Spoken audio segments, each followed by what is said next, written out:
I pledge allegiance to the flag of the United States of America and to the republic for which it stands, one nation, under God, indivisible, with liberty and justice for all.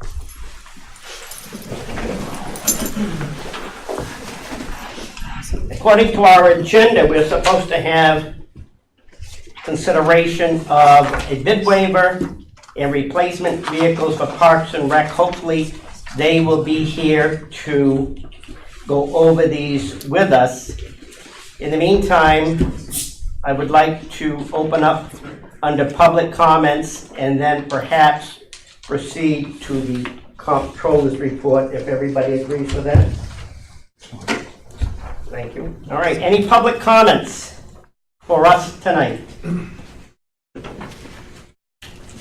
Hearing none and not seeing anybody from Public Works or Park and Rec yet, we will go to the comptroller's report, if that is accepted. Do you want to do the minutes or? Oh, the minutes, yes, correct. The minutes are in front of us. We have minutes from meetings of July 11th. That was our last regular meeting. I didn't put the special meeting on. I'll get that next time. Yes. If we could go over that, any questions on that? Comments?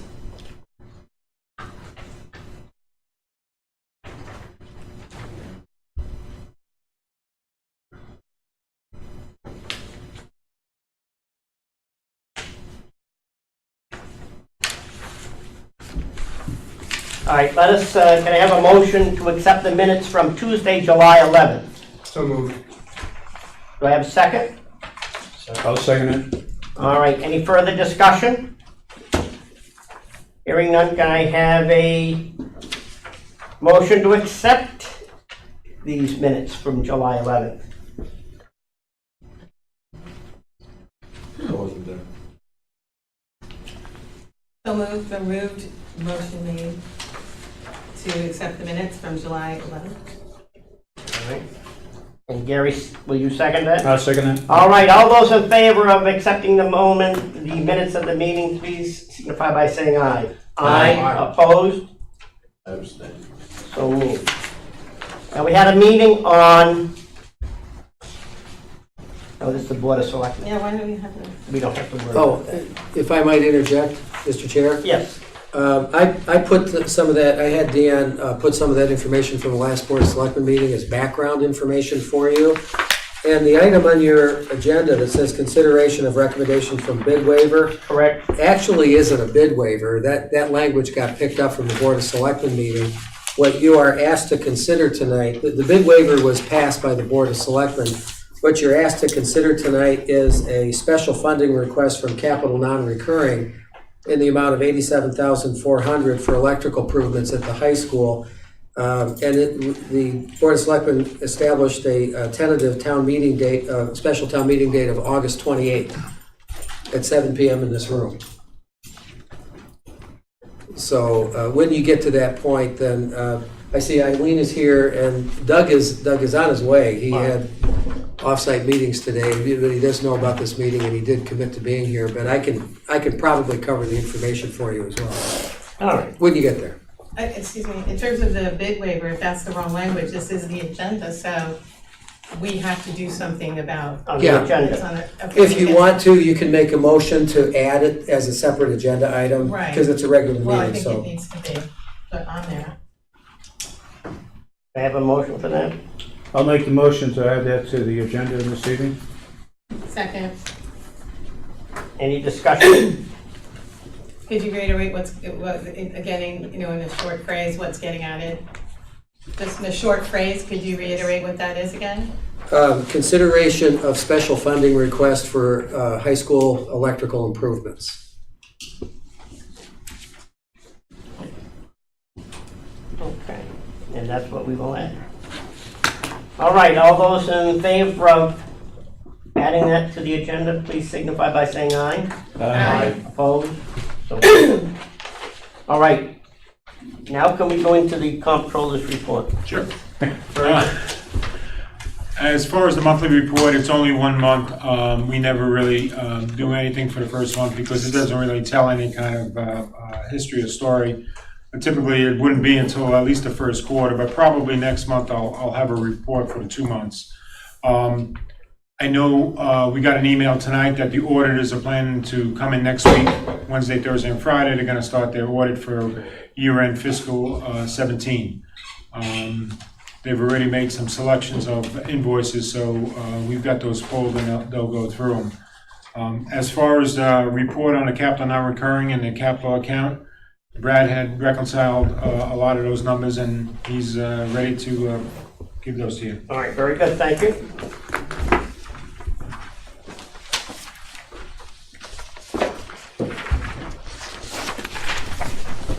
Same trees, it's on two sides. One side's capital, the other side's the capital non-recurring. We start with the capital side, which would be the side that was handed up to you. There's not much that's happened so far on the 2018 capital. There's been some road work for $18,000, and the rest of the stuff is in the works. The reval's year 5, and that's been going on for the last couple months. So that is currently in the works. The rest of the stuff, there hasn't been a lot of movement since the last. Some of the stuff is on order, like there's 2 large dump trucks on order from Public Works. And the 2017 Plan of Conservation and Development is starting by the end of this year.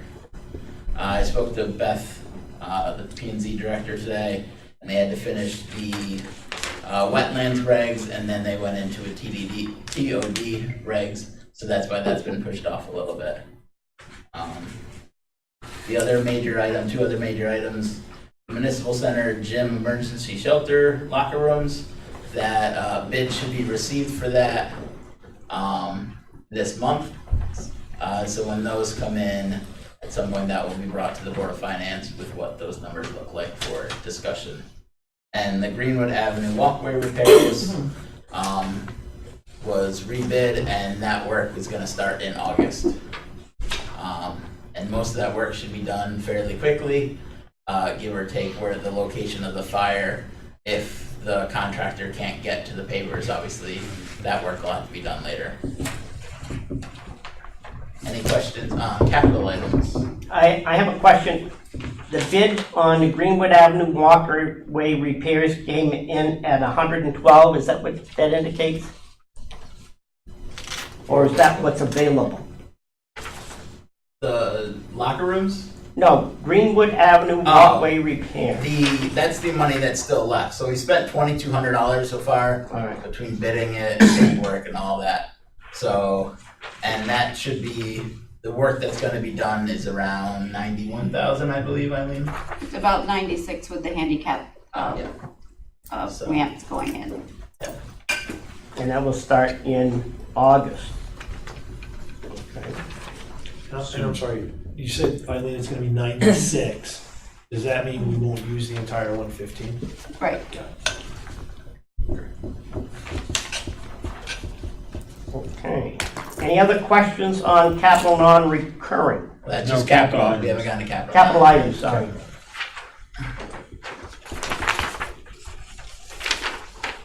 According to this, I'm looking at the generator in the high school,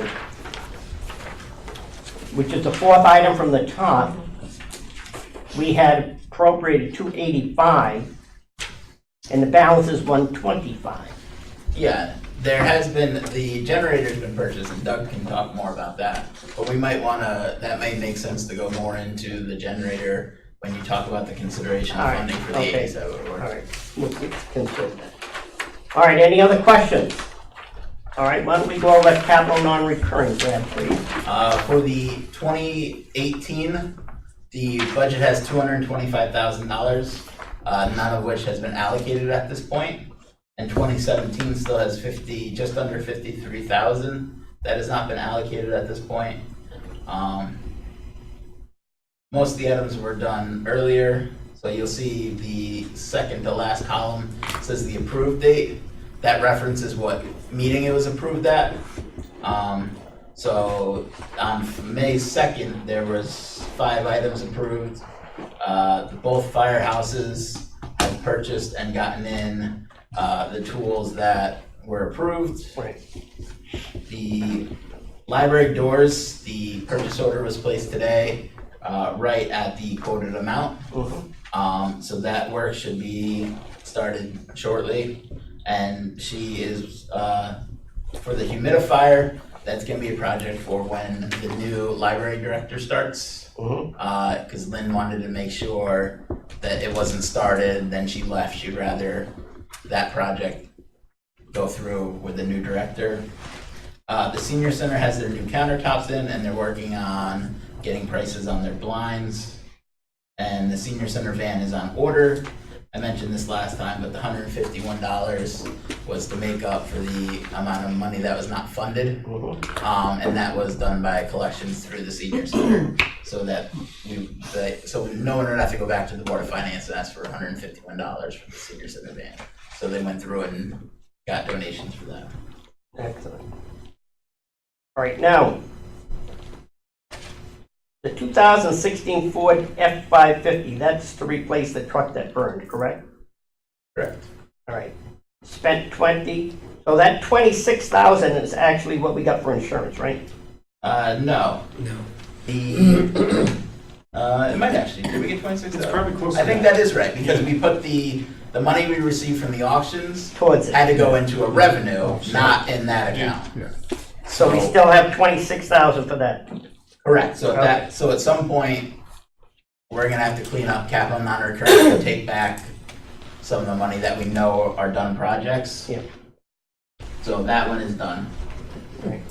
Going back to 2016, you got a negative balance of 49,000. Yeah, if you remember the YMCA retaining wall, Right. that's the top item, was approved for $87,146. Of that, $2,300, that was the difference between what LoSiP sent us, because the Right. board decided to use LoSiP money instead. So that has to stay, but that 84, almost 85,000, can be reallocated at some point. So you're telling me that, will that money come in soon? That money's in. That's why it's not there anymore. All That's, right. initially, there was an expense of 88,000 Right. against this. So, but that money's been received, so that's all clean. So that money can be reallocated whenever the board feels. When you say reallocated, what do you mean, are there limitations on where it could be reallocated to? It's capital non-recurring funds, Right, so so it if has to be there's. reallocated within Correct. the scope Yeah. of that, okay. So technically, we have left over from 2016, how much? You'd have to add up, because some of these, like the Stony Hill Fire Department forcible entry door was $535 less, so really that could come back. So all the ones that are done, that have a remaining balance, that's money that can be reallocated. I don't have that total in front of me. And subtract the 49. Yeah. The park and rec fence repairs, how did that happen, be done when nothing was spent on it? Just wondering. Because Eileen can speak better about this, I'm sure, but the same vendor did all the work. So it was hard to break out when we got one invoice, what was what. So I used the first 25 or whatever it was, the first 15,000 was done, and then 90, we had to spread it across the 3 because it wasn't broken out. There still seems to be a balance of what? $12,000. Right, Yeah. The work was done cheaper than we initially thought. right. So what happens to those funds? Do they get reallocated also? Yes, they can be reallocated. Okay. All right, I have one more question. yes. How did the senior center flooring come in like at a third of the request? They didn't do as much floor. I believe it was our comptroller, Bob Kozlowski, that suggested that some of the floor wasn't in as bad a shape. So instead of replacing everything, which was the original quote, they did the parts that really needed it. Just as a matter of, procedure, wouldn't that happen, like if somebody was gonna make that assessment, wouldn't that happen before you would ask for the money? In a perfect It world. could, In a perfect world? but yeah, her idea was to match the entire carpeting throughout the whole the bottom floor there. And when you look at the section, the long section where the elevator is and her office is and going down to the doors on the other end, that was in good shape. Yeah, I The know, part I that don't wasn't- doubt the decision. No, but I think- her idea was let's replace everything and make it look nice and neat throughout the entire senior center. Well, Okay. the carpeting matches pretty well. I mean, so why do we have to spend money across the one hallway when it's in good shape? Right, That's all. that would be my question before the request was put in. Like if one person's making a decision and then there's nobody else to come in and say, well, you know what? Really, maybe you don't have to do that. I'm just saying that, to me, that might be an interesting policy to have. To That's get a so- second opinion. Exactly. Right. I added up under 2016, without the 84,846, I got 56,243. All right, this 49,000 at the bottom, I disregarded. If you add back the 84,846, I get $141,089. I show, what number, I show about 55 left, because I'm not counting the Board of Ed Berry School parking lot, because there's still lighting work to be done there. Yeah. So that amount needs to stay open. All right. So if you take that away, you're at about 55,000 then. All right, so we're gonna go 55,000 for 2016, 52,868 for last year, correct? Correct. And 225 for this year, correct? Correct. Let's see what we got.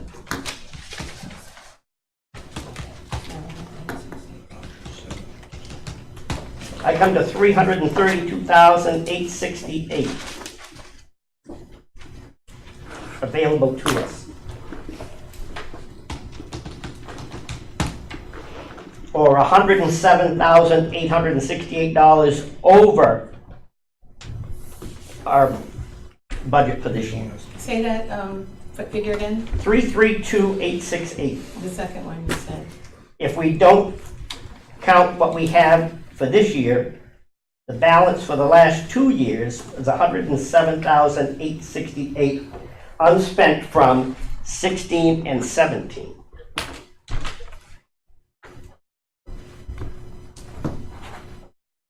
And I think anything that we consider tonight should perhaps go to 55 plus 108,000. Let's round it up. Okay. Any questions on capital non-recurring? You're saying we have 108,000 left clean From the 2 previous years. We're not gonna even count this year. I mean, from 16, 15. right, 16 and 17. 15 to 16, or 16 to 17. Correct, You're correct. saying that we have 100 and what? 108 approximate, yeah. That's correct, right? Yeah, I counted roughly about 55 and there's 52, so yeah, rough numbers without running them, so I'm sure it's very close.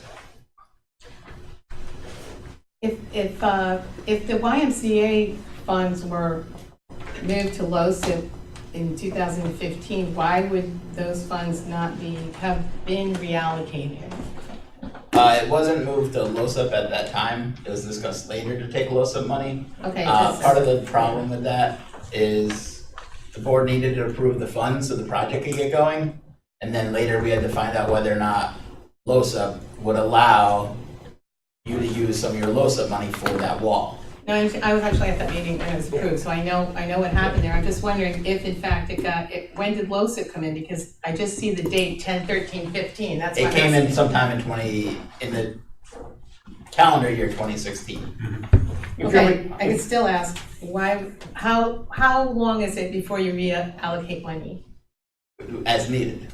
Like there's money from previous years that we need to reallocate. There's also some projects that need money to be funded still too.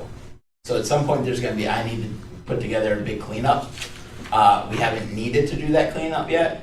As you see in 2016, the unallocated went negative because we knew that 84 was coming back.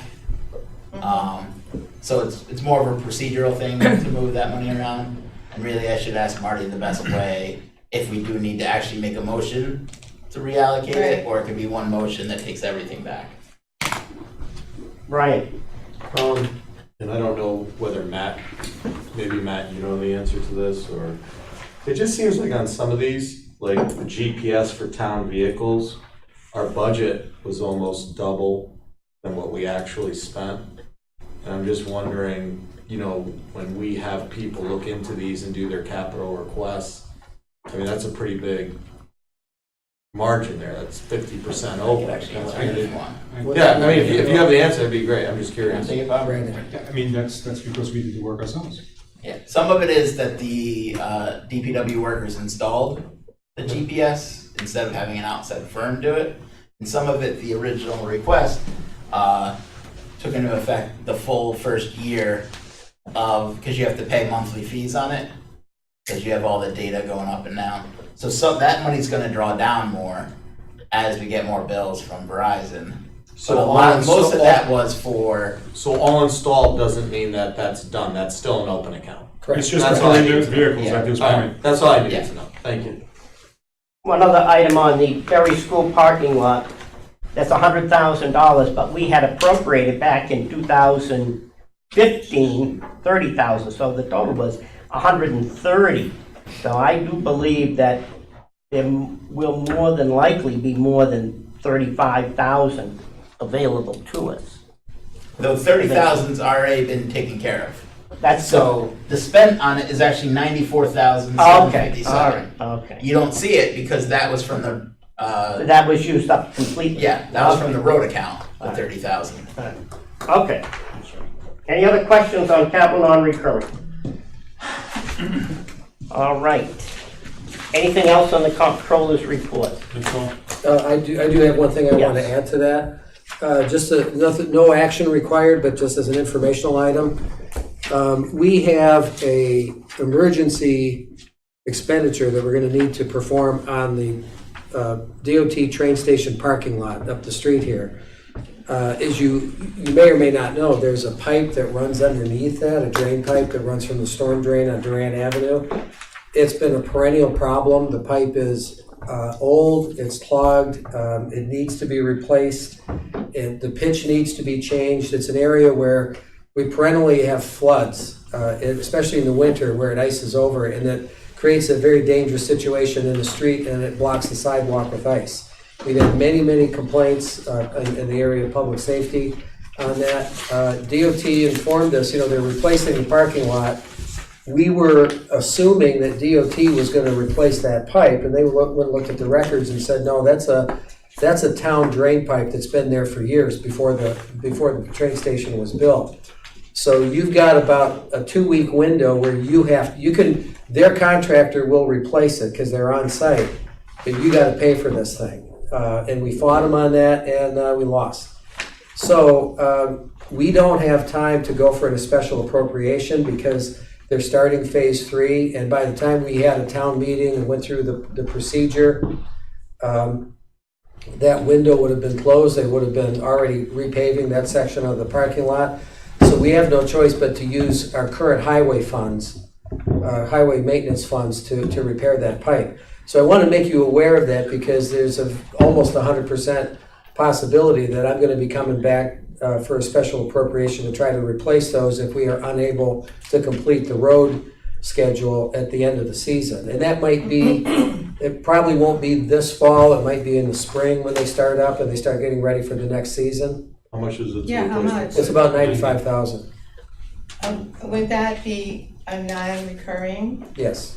Maybe some of that money can be reallocated. It's entirely up to you. So I was hoping, this is good news that there's cushion here. Oh, excuse me.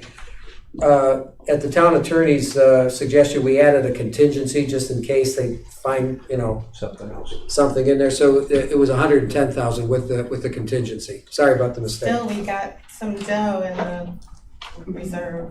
I'm sorry? We have some dough Yeah. in reserve. Well, you know, it's We'd like to nice keep to keep it there. in the bank, but I mean, it's Well, good to have. For me, yeah. I don't operate this, Yeah. you know, luxuriously.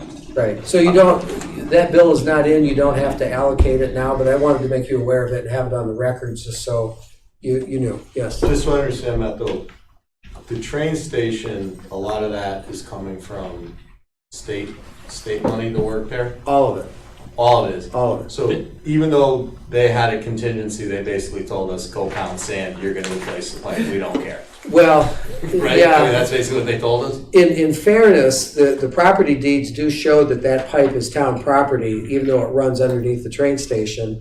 So, you know, technically, they could legally say it's not our problem, but the other problem is they're running up against a budget problem themselves, because they found some groundwater problems under that lot. I don't know if you've been over there, but instead of just stripping off the asphalt, they got a 5-foot hole that looks like a strip mine that's going on in there, because they had to dig down and replace a lot of the material with crushed rock. So they're struggling to keep, they're struggling to keep the thing at budget already. So yeah, basically they said thanks, but no thanks. So that was the bid that their contractor came up with, Correct. $95,000, and we have to use their contractor. Yes.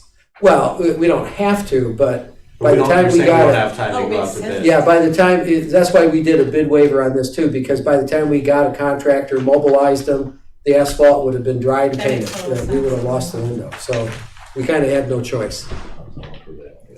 And that work will begin when? Or is it ongoing right now? It's ongoing right now. They're exposing the pipe, I think, within the next week or two, I think, right, Doug? Yeah, we have some final arrangements to make with the contractor, but once we give them the go-ahead, they'll just integrate it with their ongoing construction project. And the entire project should be done when?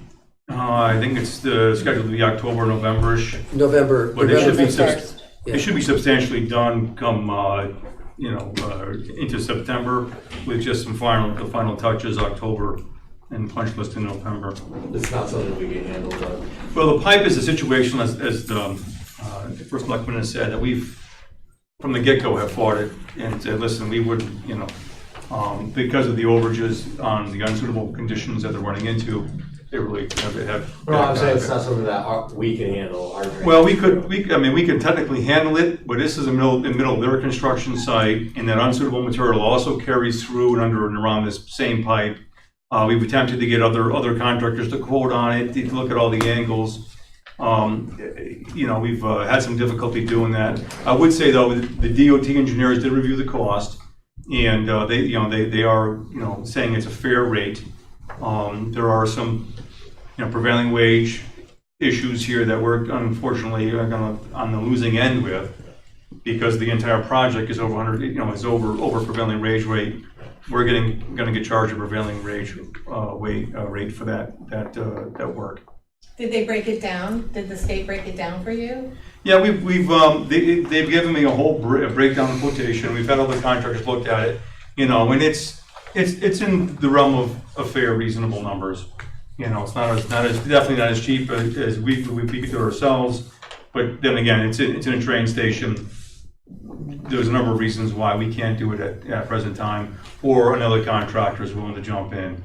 So, And they have all their equipment there and they're ready they to have all the go? equipment there, and again, the unsuitable conditions continue under this pipe, so it would be really, maybe be more costly for a third-party contractor to jump in and navigate and balance the traffic conditions over there, the existing contractor's work site, and the unsuitable conditions. I'd like to add that when you consider the cost of bidding and mobilizing a third-party contractor when they already have their equipment there, it's probably cheaper. It's probably the best deal we could get, just to use their. And the 'cause it's on a time state frame bid. too. What's The that? time frame is important as well. Yes, correct. Okay, so thank you for that information. All right, anything else, Comptroller? Brad? All right, let's move on our agenda. We have our presenters here. Doug, would you like to present your Sure. electrical request for the high school? Please welcome our Public Works Director, Doug Arndt. While Doug is getting that presentation ready, let me just give you some brief background. This is related to the generator project, which, as you know, has been a little bit more fraught with some issues than we would like to hope. This actually has nothing to do with the generator itself. What this is, when the generator was installed and the conduits were run into the building and the electrical contractor went to hook up the generator, they made some discoveries. The chief of which is that the old original electrical panels that date back to when the high school was built, the original section was built in the 1960s, and then the second part, the first of the two additions, was built in the early 70s. These panels are obsolete.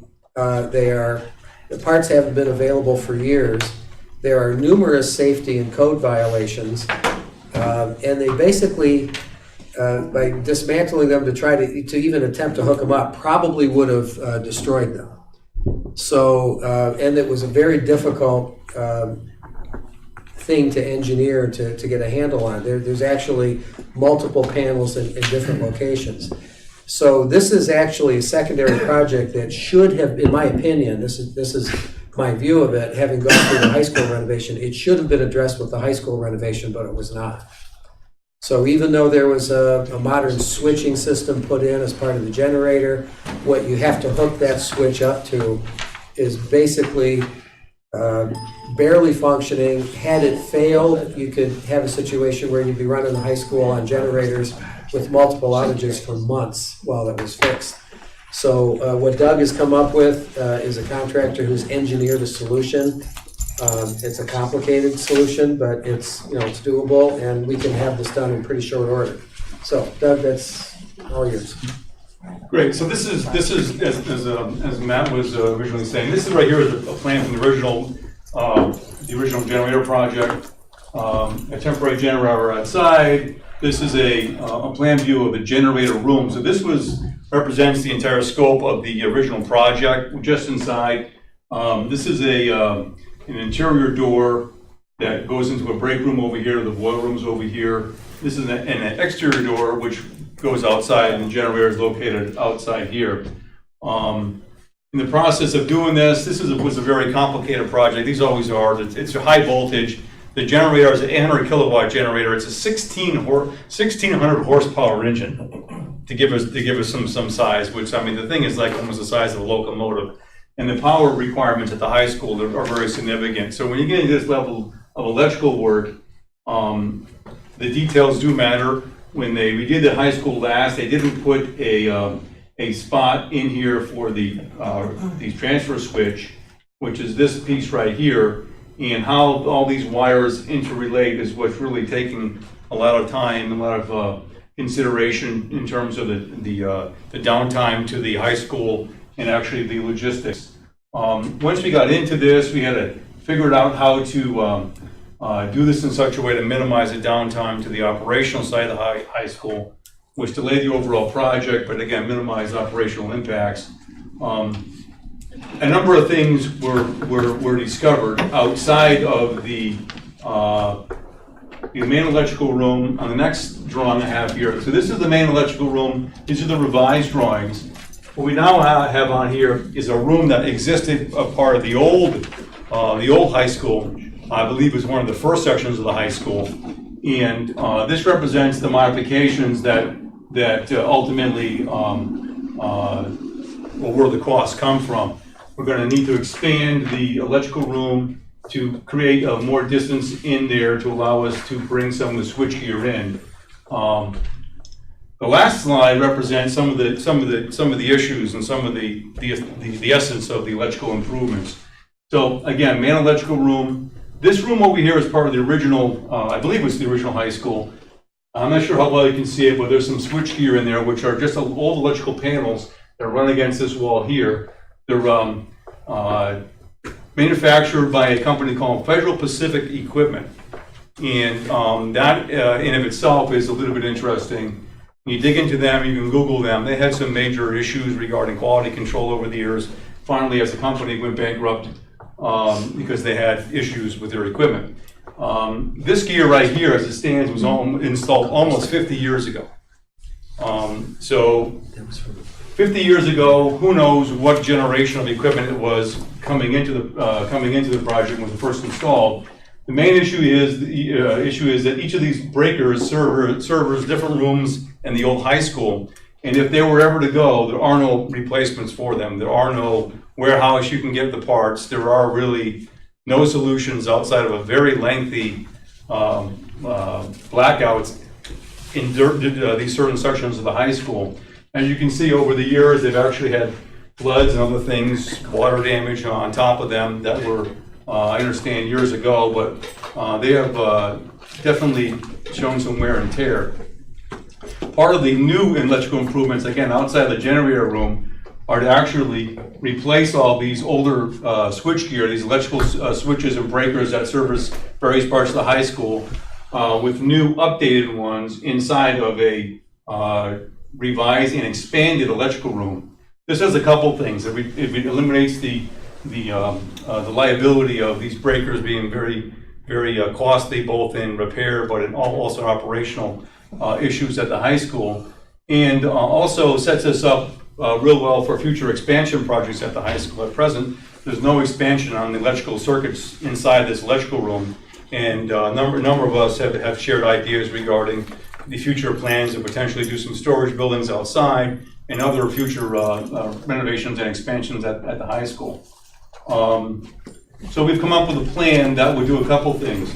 Eliminate, replace all these electrical, integrated electrical panels, which in many fashions are out of, don't meet current code. But in so doing, we would open up this other room, take all the electrical stuff and bring it in to expand the new electrical room. And this actually becomes a corridor which allows the custodians a direct access way to the outside, which operationally is also a big need in terms of the high school. When it was reconstructed last time, they weren't giving a direct access to the exterior side of the building, which is very problematic because outside of this, backside of the high school, the dumpsters. And, they've been using the electrical room to do that. And that really is something that we're highly discouraging going forward. So there's a number of components of the plan work that we're looking at doing. It's past its time to get it done. I think we have a great plan. We have a good contractor who understands the operational, he's a character, but he understands the operational dynamics at the high school, and is actually in the process right now of executing some of the basic things up there towards this direction. So logistically, it's a solid plan. I don't know if you have any questions in that area. Budget-wise, I have a project budget. So the project is working off of two different accounts. One was the $285,000 that was came out of the 2016 budget. And then there's another Board of Education account for $93,000. I don't have any detail in terms of what year that came out of. That was 2014. 2014. So. Do you have any handouts? Do you have any? I don't. I have that information there. I can present. I can't see it. Yeah. We'll email it if you want. That'd be great. 2014. So what I have is just the ongoing. Because in terms of the budget request, all I have is the budget for the existing generator project, which again is kind of separate to what we need now. And when you run the numbers right now, the contractor's estimated quotation to us was $76,400, with a contingency that brought it up to the $87,400. And given the nature of the work, it would be nice to have some contingency because we're not certain what else we may discover or need to improve once we get in there. Doug, you said there's still some money left in the generator project, right? There is, Matt, and based on the estimates I've run, if we were to use the existing balance in the generator budget towards this project, we're still probably short another $55,000 or $60,000. Reason I bring that up for the board's consideration is I don't know if it's appropriate to use money allocated for one project and something that's technically another. So we put this in as a request for $87,400 at the Board of Finance's discretion. If you can offset it with the generator, that's great. If not, then there's some savings captured there for later. So it's up to you. All right. Are you- Yeah, that's All good. right, let me explain a couple of things. I went up there about 5 weeks ago with Larry Kravis, Bob Germanero, Doug, and the electrician. And I looked at it and it was like going back in time, not only with the situation with the electrician. He is an old school type of person as well. And it seems to me that this should have been done during the high school renovation, but it was not. It was like completely separate. It was down at a separate end of the school. So it was not touched at all. And I saw some of the junction boxes. I saw some of the stuff that was just put together temporarily, which has turned into almost a permanent situation. And for those of you who know me, you know I don't like to spend money unnecessarily, but this is not only a power type of thing where you need the power, but I think it's also a safety issue. This electrician will have to do the work at night and on the weekends, am I correct? Mostly. Mostly, the work will happen strategic times. There needs to be a work that is work. The work he needs to be done is taking circuits offline and switching them over as he installs boxes. So he'll need to work very tightly with our custodials, our facility people, our IT people, and he has promised to maintain power at all times. And if power does go down, it should be short durations for specific areas of the building to minimize impact to the Board of Education operation. Oh, excuse me. Currently, we have the generator in position.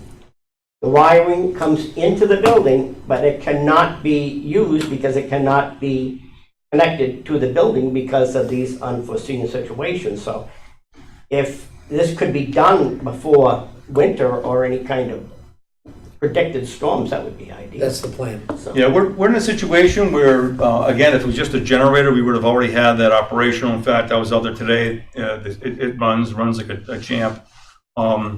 Going forward, until we get the entire completion of this proposed additional work, we probably would still use the smaller backup generator that's up there to support the IT.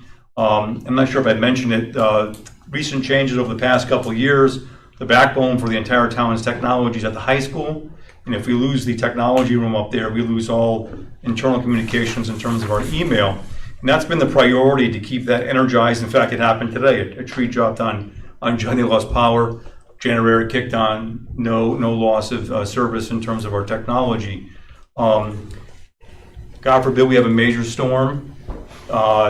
It would be possible through some hardship to connect a large generator to the high school if there was some outstanding need there. So the infrastructure is all in place.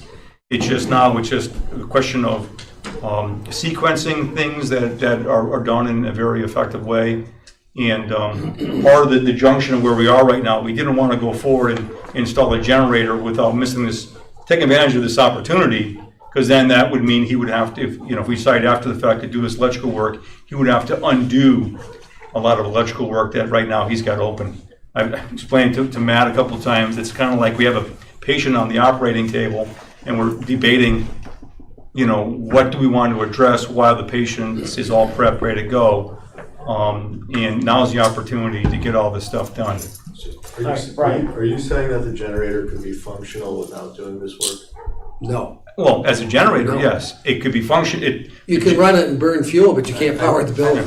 I understand. I guess my point is this, and again, I'm not big on micromanaging, but this is something that probably should have been discovered before the request was made. It should have been discovered in 2005.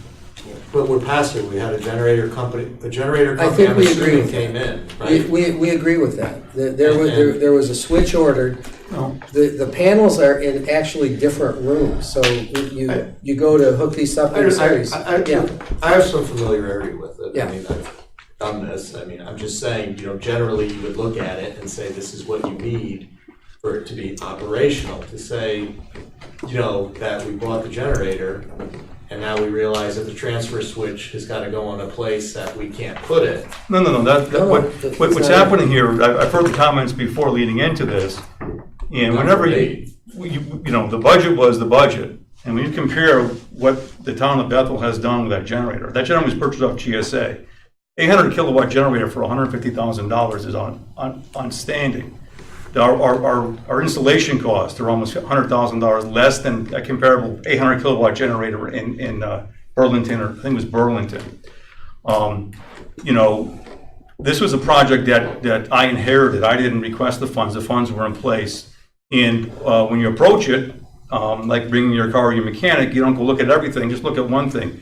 The electrical engineer was directed to look at connecting the generator to the high school. And that's exactly what he did.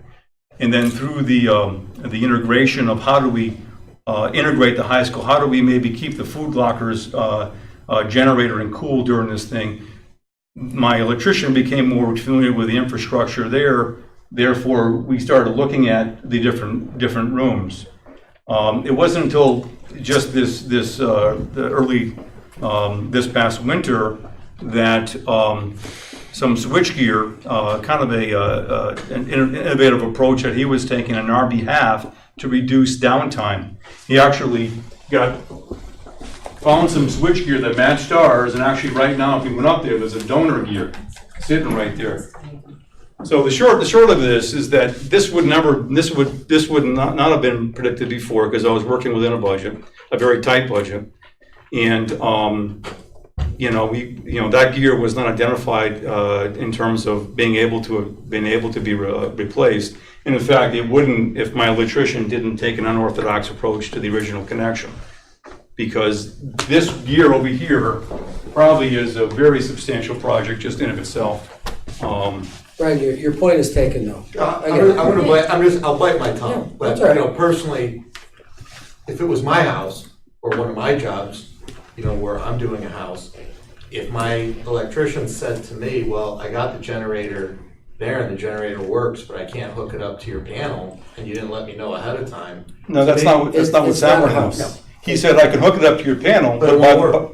but by the way, I mean, well, I'm about to do surgery on your lungs, but by the way, you know, your kidney's about to shut down. Your lungs will be fine, but don't come back and tell me that your kidney's about to shut down. So that's kind of, I'm just gonna, but I understand. No, I understand your point. It's well taken. It was, what was discovered was outside of the scope of the generator project, because the room where the big transfer switch goes was renovated. It was altered to make room for the switch. It was altered to make room for the connections. It's what was going on in rooms 2 and 3 that was not within the scope of the generator. So it's really an opportunity to fix something that should have been done a long time All ago. for fixing this. So, but I hear you. I got you. Yes, Cynthia? Well, yeah, I mean, I remember saying a similar thing, and I guess if you're buying a big, massive generator for a great price, and then you're saying, I mean, it just seems like, not that necessarily you would have discovered everything, but I just think unless you bought it online at eBay, that somebody would have come or reviewed the whole thing before. no, again, I'm not the blaming generator- anybody, I'm just saying. the generator could have been and could be operational right now. Once he connects the generator, we've missed the opportunity to leverage mobilization and the effort of downtime and impacts to the operation at the high school to go back and have to undo that stuff to Yeah. address stuff next door. No, I get that. So- But my other question is, why would this not be in the scope of Amoresco in terms of upgrade, any sort of upgrade or efficiency? I just don't know. No, that's, Yeah, the scope of the Amoresco project was energy improvements, upgrades, a lot was light, electrical lightings and Right, stuff. but it had nothing to do with No, the they actual weren't, systems. they weren't reviewing our, you know, the infrastructure at this level. Okay. Yeah, it wouldn't, that's why it was, really came off, you know, it was off everyone's radar. This project includes moving a wall, doesn't it? Includes expanding the electrical room to encompass more gear that we're purchasing. It was like there were 3 rooms up there. One is a generator room, which they looked at. The other 2 rooms were not part of this project at all. And when he gets in there, he sees it, Again, and there are My code point- violations and other things that should have been done many years ago. Can we invite, Larry, do you have anything to add to the conversation? I know you've been very involved. It just, what Bruce and I saw up there were really 3 separate electrical hookups that were not related to one another. And when you go to put in a generator to do the IT piece, and then you look at the other rat's nests that are there, and say, how are we gonna do the refrigeration, how are we gonna do this portion of the building? It became bigger than a bread box to bring all that together, and that's what we're dealing with. And then you're dealing with pieces of equipment that you cannot replace right now, even if you said leave them alone, and they go down in 2 months. I'm not You're arguing, gonna have to do the same work. I'm not arguing that point, but my Yeah. question would be, is the part of the bread box that's not functioning, was that always supposed to be part of the generator system? No. No. No. Totally So different. we're adding areas of the school that we're gonna power that we're they're not taking supposed an to be That's part of. opportunity. Is that what you're That's what I saying? was Larry? saying. Correct. Well, it's That is not correct. areas that we're gonna power, it's just problems that have to be fixed. It's no kind matter of like what. the pipe in the train station. Yes, good analogy. Thank you. That's right. There was a lot of incompatibility, a lot of code violations, a lot of safety violations, and if you're gonna do this work, put that piece of equipment up there that you got at a good price, and potentially down the road, use that building for other purposes other than for safety and security and sheltering in a major emergency. You can't, you might as well do it now, because down the road, it can't be done other than at a huge cost.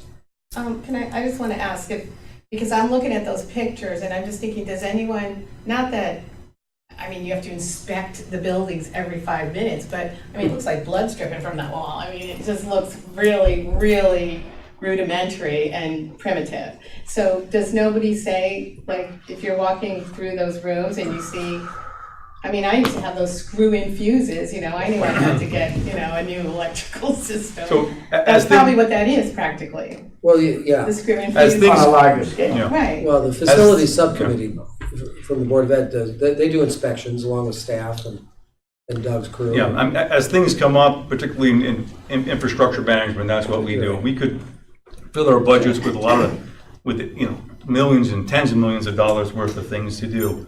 Right, but this seems like something pretty big, like Well, pretty important. this is very important, but it's like Like a circulatory there's system. not a problem until it's a problem, like with all infrastructure.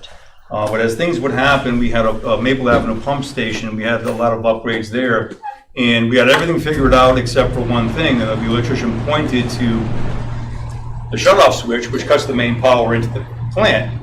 He said, there's no way that thing's gonna function, and we had to make other plans. Well, sure enough, afterwards, they convinced me that was gonna be important enough.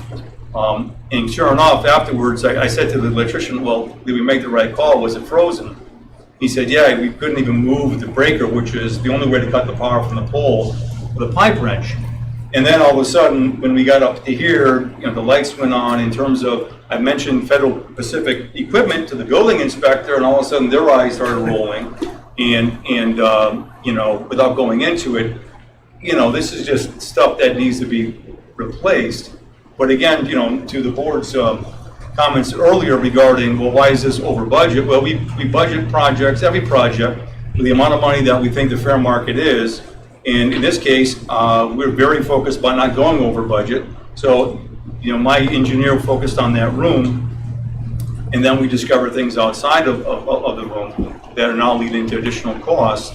But as Larry and Bruce can testify, the value in this particular project is worth the aggravation on my end to put a hold on the completion of the generator project to consider the addition of the value of additional work, which I believe we will regret if we don't go forward at this point. But difficult to explain. To Cynthia's comment, it's an opportunity to fix something that was pretty dangerous. I mean, one of those rooms with one of these old panels had snow blowers stored in it with gasoline and an electrical room. gotta be fixed. What would be the lifespan of this? If this is done, how long, I mean, you know, obviously it's You gonna know, be state-of-the-art, I I imagine. wish, I guess the industry standard would probably be, 20 to 50 years. I would tell you this, in the main, this main electrical room, which was done about 15 years ago, we turned all the power off on site, and this is a new switch. Took the electrician 3 times, boom, like a main breaker at your home, 3 times to turn the high school back on. So that becomes something that we need to look at. So when it comes to electrical gear, we became very sensitive of looking at this stuff. If gear is well maintained and the new stuff is computerized, it should last a good while, but requires maintenance and upkeep. This gear here, out of business since, I don't know, I think the 70s, 80s at the earliest. Stuff that we just need to deal with now. Any other questions or comments, Bill? Yeah. Gary, go ahead. Have you gotten a time frame? How long it's gonna take to do this work? Well, there's a lot of labor involved, but the labor is actually in the room, which is out of the way of any operations back there. Right. It will take probably into the fall up to December to complete the whole thing, because there's a series of minor power outages, Power down. various different places in the high school. And again, the idea is to keep the things operational, but we're looking probably, for these electrical upgrades, probably be complete in November by December.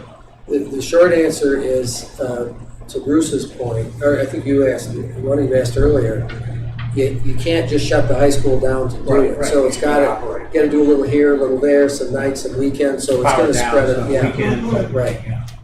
So you have to take opportunities when you can shut off certain sections of the building that aren't being used, which, once school is in session, plays going on, sports, It's not good time. all kinds of stuff, it's difficult, it's gonna be a difficult sequence, so we're probably thinking December. Just 2 points, 2 additional points I'd like to make. One, if this town was ever to decide to use the high school as an emergency shelter, this is definitely something critical that's got to happen right away. Yeah.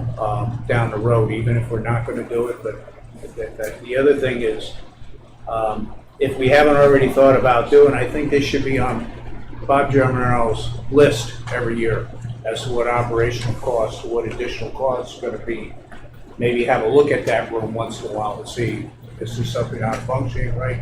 I don't know. I'm not an electrician, but No, I think. Yeah, you're right, yeah, good Yeah. point. We'll do that. but I think just something that's got to go on his list of things to be looking at. Yeah. That's all I have. Thank you. Seems like we don't have a choice. Correct. Seems like we have to. I hate being in that position. Well, we have a choice. You always have a choice, but I mean, you have a prudent choice and a non-choice. It sounds like by not doing this, it creates more damage, more risk. What Doing it- it is proving out. And what it does, it creates a capital request for next fiscal year, and we have to go through this whole thing again. And we hope that nothing happens between now and then for some of this gear that could be problematic. As I'm looking at this number, between the 93 and the 285, you had $378,000 Yep. to work with, okay? So this 87,400 would be a maximum, and it's not to say that you would necessarily need even half of that. Am I correct? At this point, If you have that the is- overage from the cost savings of the buying of the generator. That's correct. So how much would that overage be? You said about 50,000, right? Yeah, right now, using the higher 87 and our current balance, it would be about $55,000-$60,000 based on the estimated cost here, which I need to go through and add information now in terms of additional costs for the smaller rental generator, but it would be in the ballpark. Is there anything that prevents us from using that leftover money? Like, Bob, is there any accounting problem with that? If we take the leftover money from the purchase From the generator. and deduct it, is it an accounting problem? Is this going to be coming from capital non-recurring? Then it's not an issue.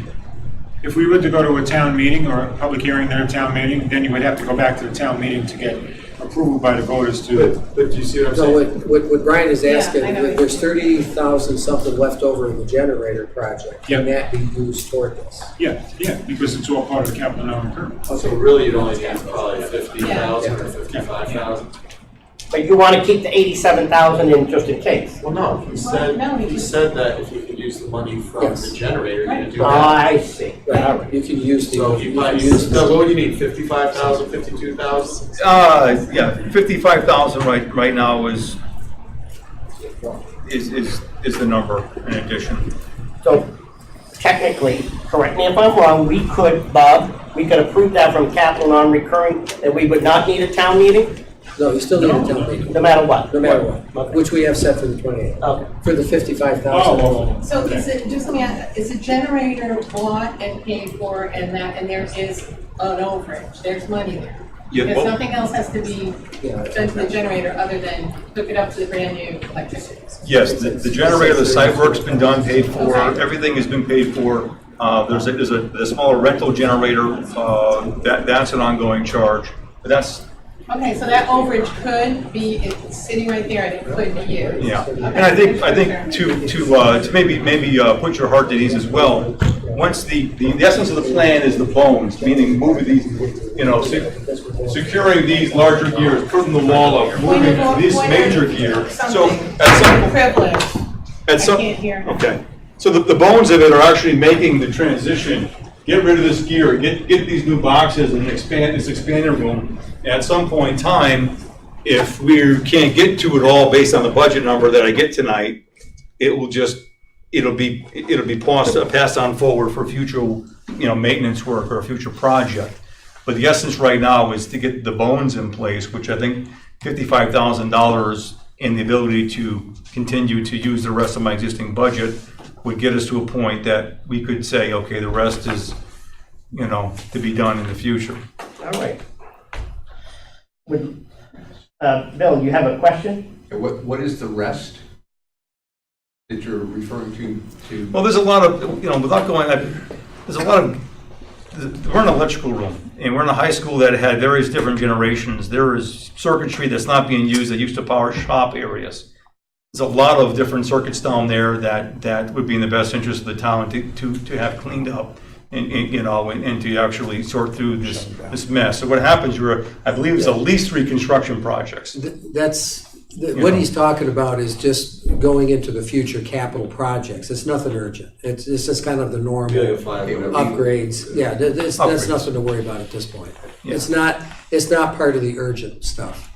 Your urgent stuff with that panel right there, getting that moved into a new expanded electrical room. Once that's done, there's a lot of things that should be done down there, but that's the real critical item. Do you have an estimate on the remaining work, not the generator and the upgrades that you're talking about down the future? I mean, we always talk about. I don't. We're working on the capital plan for next year now, because we want to get that to you months earlier. This time, we want to change how we do that. Well, that'll be coming soon, early in the fall. Yes, Bob. So I'm sorry, I'm just a little confused. So the ask is still for the 87,000, but then for us, we will figure out where within capital non-recurring. it will come Correct. out. And you can use the 34,000 whatever that's left over in the generator to minimize the new request. So we're still Correct. going under the consideration of 87,400. Yeah, Or should we reduce that right now? Of which you can allocate whatever way you need. You can take that 34, but so what we're asking for is the request for 87,000, which uses the 34 plus 55,000. We're That only doesn't approving make- 55. Yeah, that doesn't make sense to me, and I'll tell you why. Because we've already approved the amount for the generator, so it's Yeah. almost like you're approving something twice, like the $30,000. Now you're approving like 87,000, but it's almost including that 30,000. No, Okay. they're saying that we could just approve 55,000. Oh, I didn't know. Okay, And he I could thought- use the remaining. Fair from enough, the I Senate. So misunderstood. Our approval I will be for thought- 55,000 from non. Correct. No, you're not wrong. The reason I put it down as 87 is that at the time we were preparing this, I wasn't sure Right. you could take that 34,000. I thought that might have to just go back into the general fund. You had to start over. But we know now that we could, you can, at your discretion, you can use that. So yes, you're approving 55. All right, So, very yeah, good. so would we have to put in the motion that it's taking it out of that or of the, No. right, so. You can do those allocations later. Yeah, That's in okay. your purview. So- That makes sense now. Any further discussion? I'll have entertain a motion to approve the revised amount of 55,000. For, The electrical great. upgrade for the high school. Yeah. I'll make a motion to approve 55,000 from capital non-reoccurring, although for the electrical upgrades as discussed, with the balance coming from the leftover money from this generator account. Do I have a second on that? Second.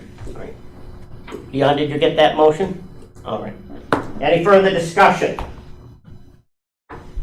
All right, all those in favor of the 55,000 with 34,000 coming from previously approved generator funds, please signify by saying aye. Aye. Opposed?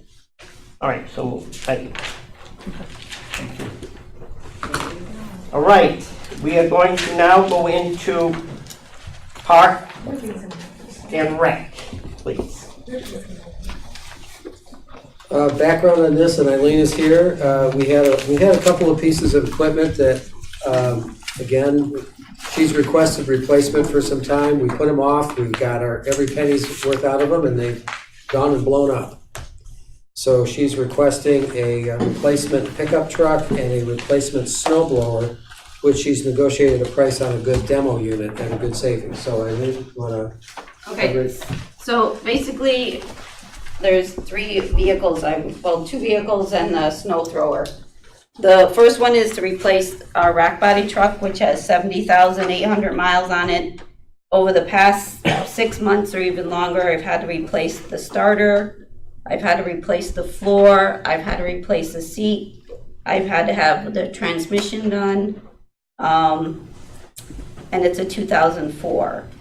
So I have a price from Ingersoll to replace it with a Chevy Silverado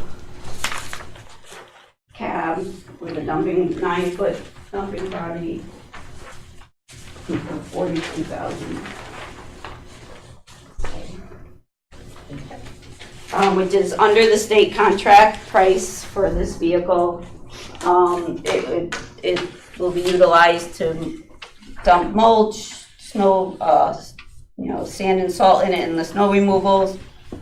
It's a work truck, and it's vital to my department. So. What's the cost on that? It's $42,288.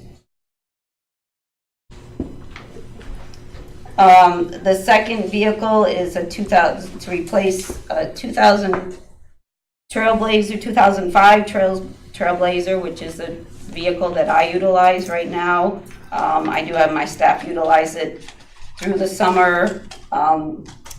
In February, I had to have the transmission done. I've had to have the alternator fixed. I've had to have the fuel gauge fixed. And this past, last month, I had staff take it to New Yukon to go to a conference, and all the way up they were nervous that it was going to die on the highway. The next day they went to take it and they went to pull out of the parking lot and it shut off on them.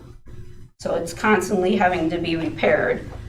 So I've gotten a price for a Chevy Colorado, which is an extended cab with a bed, which Doug drives presently. And it would help us get to, it's needed, and it's at $32,782 is the cost of that. We looked into, on the police department, we lease our managers' vehicles, we lease our detective vehicles, because it's a much better option, and we end up saving money in the long run doing 2 or 3 year leases. We're able to turn them in, and then we lease another vehicle. Has this been something that we've possibly looked into, where rather than having to be stuck with a vehicle for 12 years or 10 years, where you could look into leasing the same vehicle And that way, every 3 years, you trade your vehicle in and you have a set cost through your In your lease. budget, right. In your budget. And I think in the long run, you actually end up saving money. I know that's how we do it on the police department, and we end up saving money, especially with repairs and things like that. And we've done that with the Trailblazer. It was a lease vehicle, which then we purchased. And I did look into the lease price for the Colorado, and it's $400 a month. So 400 a month. What's your feelings on it, Bob? I mean, We've done it with some of the vehicles. We've done it with Doug's vehicle. A vehicle like the one that Laura had, we originally had it on a lease, and then because of the amount of miles on it, at the end of the 3 years, we decided to buy it out. We had like 7,000 or 8,000 miles. It just didn't make sense to turn it back. Because the cost of it was pretty much the same as the lease payment, and then it became ours. But Matt's car, it was on a 3-year lease. It works out well, At least That- I'm not sure, I don't think Doug's is about, I think it's because if it's used for like work, like if I end up Heavy having duty? to, Heavy if duty? I have to put something in it that's work related, then it becomes a problem to return it as a lease vehicle. As if it, you know what I mean, like a weed whacker or a snow blower or something in it, then it becomes a problem to return it as a lease because it may have damage from that. Oh.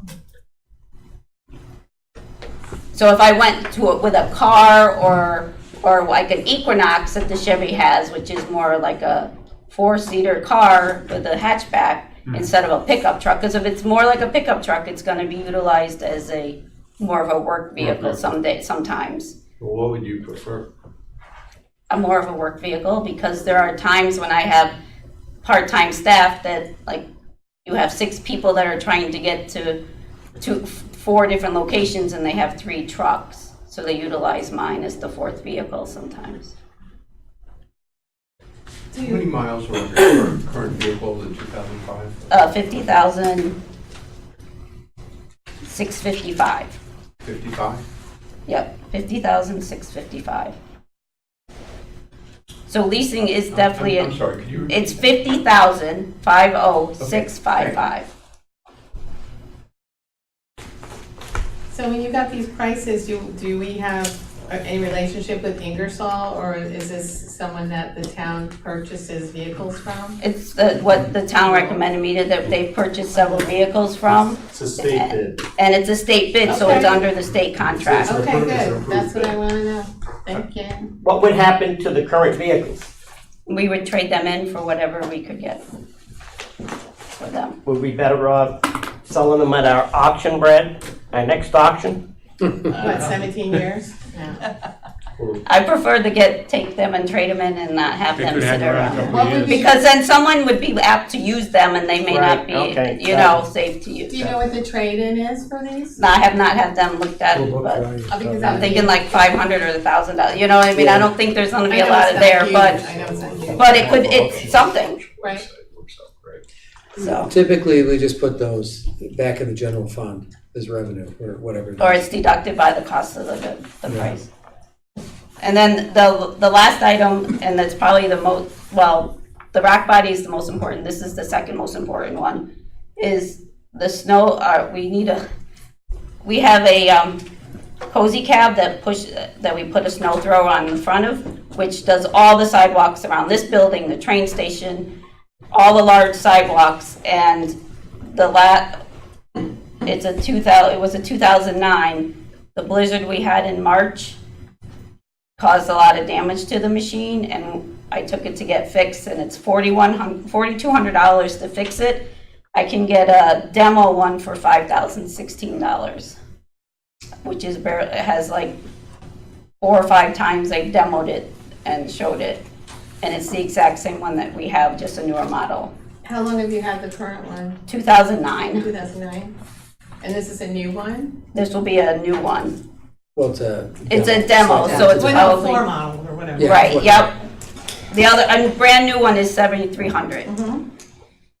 So, but we have to have this to take care of any snow removal. All right, any questions, comments? What happens to the old one? The old one I can trade in too, but it's really bad. It's like, it would be just used for parts. Eileen, I'm sorry, I just want to make sure I understand the rack body replacement, that's gonna be a truck, a work truck, that's something Yep. like you will not be able to get under lease, is that right? Or you- No, because this is what the truck would look like. Here's a picture of And the Colorado, that's more just. that for- more, that's for like use, it could be a lease.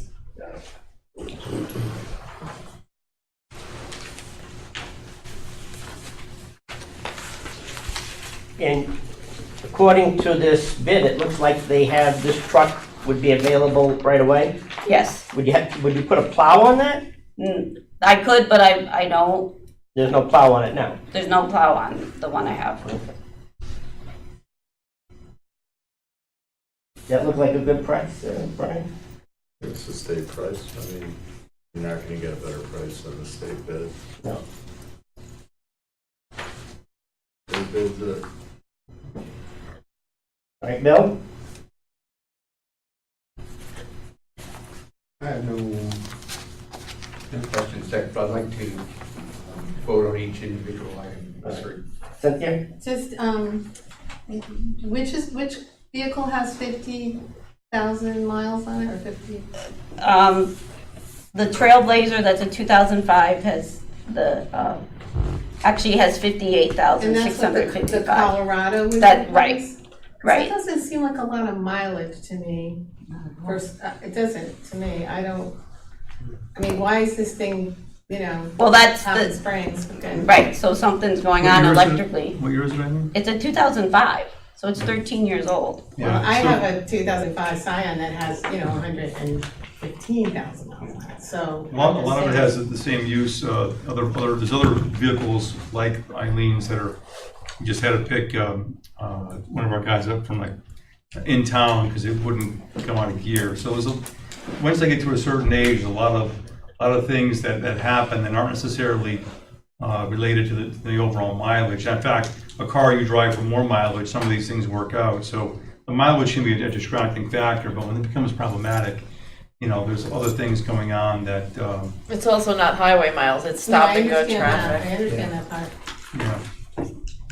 tough to equate, like a lot of our, Filters off. Yeah, I got it. All right. I was driving the highway more, Get on that highway. We have, any other questions, comments, Bob? Yeah, Bill, go ahead. The Trailblazer is an SUV. Right? Yes, Now, did you carry equipment in that, we have in the past. like snow blowers and the like? Small equipment like weed whackers or brooms, shovels, that kind of thing. Because a pickup truck doesn't seem to be like an exact replacement for that vehicle. I'm trying to think. No, it's not, but it's more of geared, functional. It's more functional of what we've been utilizing the Trailblazer for, like over the past few years. Like, I think it's safe to say the Trailblazer has limitations, that you could not haul certain equipment, and this gives her more flexibility. Thank you. Gary? Bob? No more questions. All right, can I just ask one question? yes. I remember talking about a replacement pickup truck during your budget presentation this year, and you were gonna get some more information, which I'm assuming this is. yeah, this is for the rack body, yes. And the Trailblazer, that was not part of this year's budget presentation, correct? Right. Anything else? I do have a question, maybe we should kind of, if we're leaning towards leasing, or we come up with like, after 10 years, we start having it in your budget that, so you're not getting to the point where you're 13, 14 years old and your truck is breaking down. Is there I would look, something? I mean, and again, I'm not in charge of your department and I'm not a town employee, but, my feeling is as an administrator, such as yourself, a Chevy Tahoe, some sort of, SUV makes more sense and it can be purchased on a lease, and your vehicle probably shouldn't be used for work. That's just my feeling on it. We lease our DB cars, we lease all those, we put radios in them, and we're able to turn them back in. And Right. it works out very well for us because we only have the vehicles 3 years and we turn them in, and it's just part of your budget and it's a fixed cost, so you don't have these, ups and downs where this year we're replacing 2 vehicles for 80,000, where we just kind of level it off and it's there. So again, I'm not trying to micromanage you at all. I'm just asking, was it something we discussed? And again, just my train of thought would be a Chevy Tahoe or some sort of SUV. Maybe you don't need something as big as a Tahoe, whatever it is you decide you need, just to me seems like, depending on what the lease numbers are, could be better for you in the long run because you're keeping a vehicle for 3 years, turning in, and you're saving money on your maintenance in the long run. Because if the vehicle lasts 10 years and it costs $42,000, comes out to $300 something a year and $300 a month, or add whatever work you've done to that vehicle, you might be more than if you just lease the vehicle and turn it in every 3 years. But again, Bob's better with numbers than me, and you know what you need better than I do, so I'll leave it to you. In addition, if you were to get an SUV type, you could consider a small trailer which you could hook up to carry equipment so you wouldn't bang up the inside, and the lease value becomes. Get a trailer hitch type of situation, Yeah, a trailer okay. hitch, and that would give you a relatively new vehicle every 3 years, and I think it would negate it. I mean, 13 years, 50,000 miles, you're well under your mileage on Yeah. lease. Right, exactly. That's low mileage. I was also referring more to the work truck, because my replacement truck has been in 2 capital equipment for 2 years, and now I'm having to come back to you saying it's broken. You know what I mean? Like, I asked for it this past spring, and it got moved out, and then, is there like a way of coming up with the town replaces vehicles every 8 years or whatever? I don't know, that's what I'm asking. Leasing would really. Yeah, that would Yeah, but be- you can't that lease would you cost- can't release a work truck. What we do on the police department is we have a schedule, and we stick to our schedule. And Okay. every year, it's part of our budget. I would say that you as a department head with Matt and Bob would determine If it's your 8 years. schedule is, and it comes to the PD. Yeah, that's a good point. The bottom line on this thing is that she could lease the Chevy. She's not recommending it because it's gonna get some heavy workload, and it's probably not gonna be in as good a shape as my car is gonna be when the lease is up and you go to turn it in. It's not gonna be that clean. So I would say that if you want us to lease it, we can do that, but we would probably recommend buying out the lease at the end and just keeping it, because it's gonna be, Well, that's what you did with the last one, that's Yeah. what you just said you did. right. Well, Yep. then, So it's your call. We can go either way. I mean, again, just to me, it would seem like it would make more sense to get an SUV. And that's what, Matt, you're asking me to approve money. I could just say no and not have any discussion. I mean, I'm trying to I'm just allowed as the steward of the town's money to speak my mind. And my mind is, this wasn't asked for in this year's budget. And now we're saying that we need a Colorado. This I understand. I totally understand this. The Colorado was needed, didn't come up in this year's budget. So, All right, why don't we, would you like to approach us? on let's an do the individual- snow blower so we feel good about that. Like I said, I think that's an easy approval. Okay, Yeah, I feel all good right, about the why don't we snow blower. start with the, I make a motion that we purchase, was it 5,100? $5,016. 5016 to purchase the snow blower to replace the one that was damaged in the blizzard. I second that. Anything for discussion? No. Okay, we'll move that question. All those in favor of appropriating 5,000, this would come from capital non-recurring, am I correct? You're correct. Yes? Yes. $5,016. All those in favor signify by saying aye. Aye. Opposed? So moved. Next item, why don't we go with the work truck? I move to allocate $42,288 from capital non-recurring to purchase a 2017 Silverado as indicated. Do I have a second on that for discussion? I'll second for discussion. All right, discussion on that. I think if you need it, you need it, and it's not practical to lease such a truck. You know, you could theoretically not have a tilting body where you shovel out the sand, but I think that's not where I would want to go for the department. So I think the truck as it stands is reasonable. Okay, any other discussion? I mean, just for me, I have a question, you know, do you use this truck for snow or anything like that? It's used for at every snowstorm. Okay, just to transport people and things. And no, put sand in it and pulls the trailer that would have the snow blowers on it and everything. Okay, Bob? Gary? All right.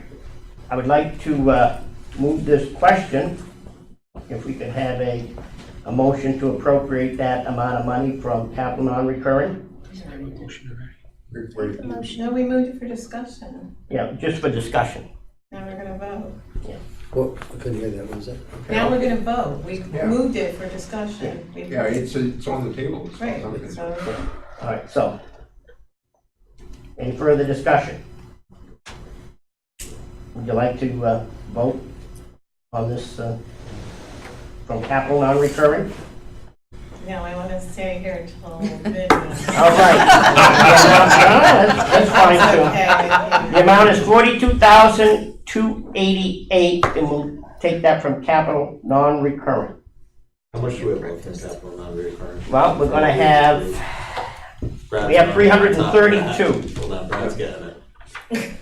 Well, assuming the 42 is approved, rough numbers, you have approved 60, just over 100,000 tonight.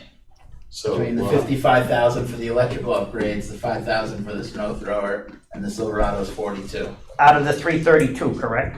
Yes, So approximately. we'd be left with 220. 232. 232. All right? I'll try your minds on this for $42,288 out of capital non-recurring for the truck. All those in favor signify by saying aye.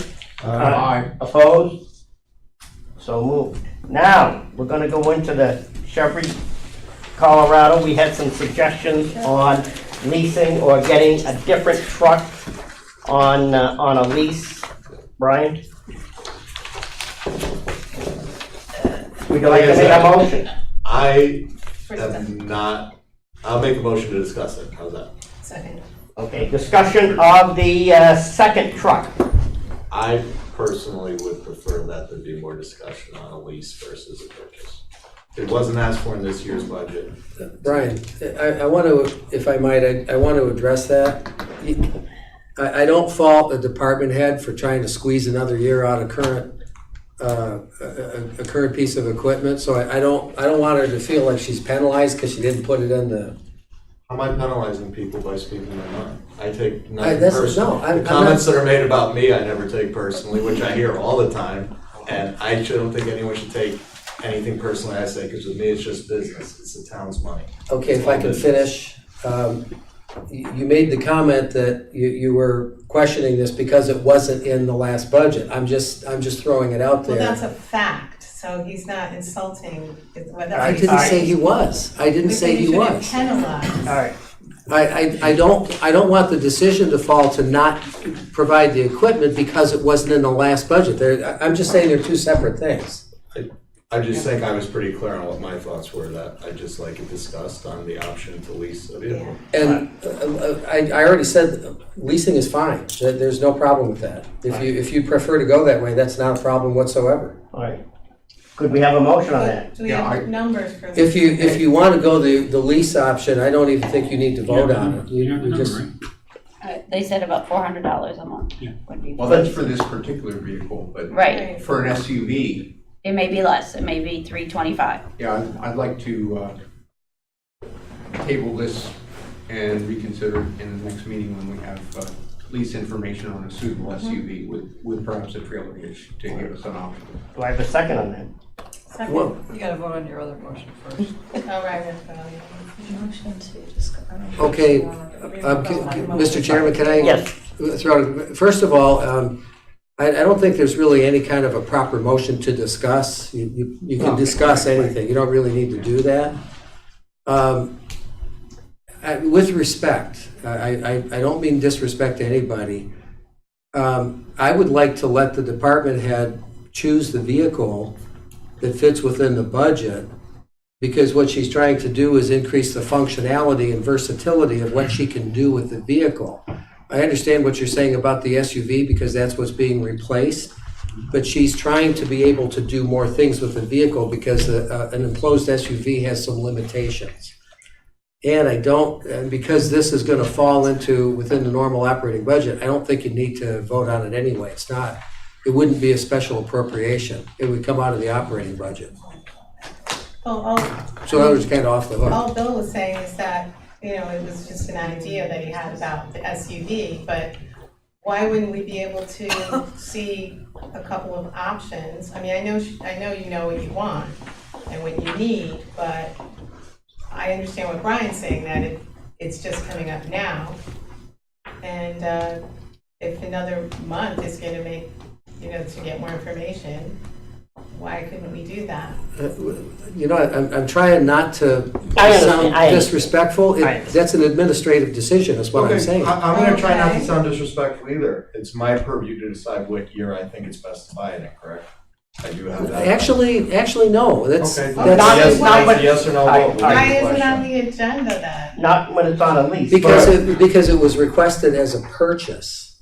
That's why. And if you choose not to fund it, that's fine. That's not a problem. Correct me if I'm wrong, a lease comes out of operating budget, correct? So they could determine if it was a lease, if it was a purchase, it would come to us. Correct. All right, so if we decide not to make a purchase, but recommend a lease, she can go. anything. We don't do have what to they want. recommend anything, if we just vote no, they'll get a They get a lease. lease. Okay. Right. May I speak as part of the Park and Rec Commission? And you are? Pat Morton, Okay. 2 Canaan Drive. When we originally got her vehicle, back, what year is that? 2005. So 2005, since 2005, we've picked up more fields, more territory. We handle downtown, so in that time, we got the front property. We have more part-time people, and so with the truck that she's looking for now is different than the car she has, because back then the car was more functional. But now with more people and more equipment and more fields to work, we just feel that it's a better piece of equipment for us to transport more of our equipment and our guys in a timely fashion. And otherwise you might have guys, they've mowed a lawn, weed whacked, and they're waiting for somebody to come back and pick them up And and their equipment. the perfect example is when I have to empty a garbage can downtown and I have to put it in a car that has a carpet. And then that smell and that garbage from downtown is on the carpet and in the vehicle. To me, that's a perfect example of having a small pickup truck like the Colorado. I can go, and I do it, on a Sunday morning, pick up garbage from PT Barnum Square because the garbage is overflowing. And I go by and I pick it up and empty it. So there are things that you as a director and staff have to do that is not, if you have a pickup truck, you throw it in, it's easy. You don't end up with a smell in your car. And that's what happens with the SUV. What is the passenger capacity of this proposed truck? What is it? 2 in the front, 3 in the rear. It's a extended. Extended cab. Thank you. It seems that the issue here is the leasing versus buying, and so you could lease whatever you want, right? Correct. Okay, so it's kind of a moot point, what Right. we're talking about. Okay. So, If I can, you're exactly right about that. If I can just make a comment, Eileen felt it was a better, more economical purchase to buy the thing out because of the kind of workload it's going to have. But it's not a problem. If you want to preserve those capital non-recurring funds, we'll lease it. Not a big deal. In which case, you can just withdraw the motion if there is one. I don't even think there is one. It was just a motion. You just skip discussion. that. But that's All right, not, so we'll, What, tell us. there's no such a thing as really a motion for discussion. You put a motion on, you discuss it. So now you Correct. gotta either withdraw it or vote it down. so we'll That's just have a vote to parliamentary procedure. withdraw this motion. Look, my blood sugar is dropping, so I can't make any decisions right now about motions. Is that, I think. I make a motion, just move the question. People can vote yes or no, and that way, you know, everyone stands. Excellent. There you go. All right, for the purchase of a Colorado Crew Cab at 32,782, all those in favor signify by saying aye. We just wanna. Opposed? Nay. Okay. That solves that. All right, thank you. So we'll go Lisa. It's too complicated. Oh, thank, no, I mean, I was thinking about my blood sugar. Thank you. Next on our agenda, consideration of salaries for elected officials.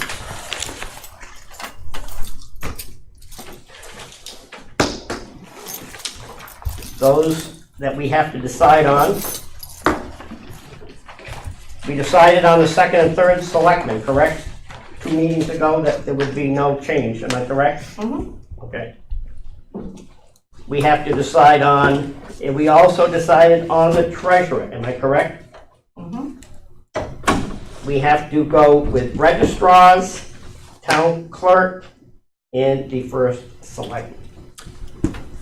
So I would like to open up under the registrars, What's it? okay? Mr. Chairman, I'm Yes. going to recuse myself and leave the room. Why, Because- what, okay. For Sorry, but I feel that perhaps anyone who is in the first selectman's race perhaps should do that when we come to the first That's what selectman. I intend to do. Okay. We're gonna discuss registrars right now. Aye. Thank you. All right, registrars right now are at